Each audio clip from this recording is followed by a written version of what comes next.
Hi, Mandy, back with week 2 ASD, and the topic is eye contact. I could talk a really long time under this topic for this population, but basically, what I was saying last week is eye contact. It used to be a big thing that we needed to teach it, and everybody needs to make eye contact, and it kind of culturally seems like, at least here in the US, seems like that's kind of trailing off, and it's not so comfortable to do, especially with people who are acquaintances or strangers or for any prolonged period of time, even in conversation.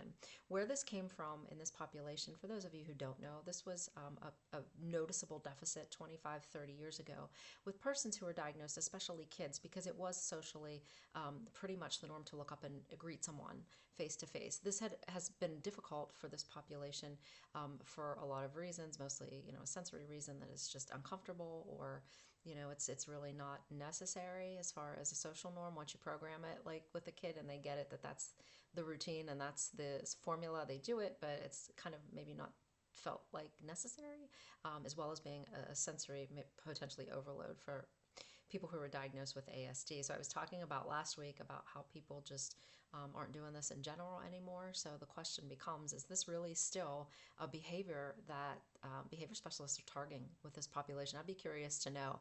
I mean, at some point, yes, I still address it, and I still would address it. It's important in some ways, but I wonder, it was the big behavior that we were always like kind of starting with eye contact, eye contact, eye contact, and yeah, then somewhere along the way, I'm just kind of wondering if people were trailing off with it. I mean, even when I was doing this 20, 25 years ago, it was still a little bit controversial because it was kind of seen in some ways that it might be difficult or painful for the person. So why make them focus? And they can focus anyway if they're looking, but there's much more to it than just focus. So anyway, that's a little bit of the history of eye contact in the ASD population and how it's changing in our world. I'll talk about in the next 2 weeks. Stay tuned for more.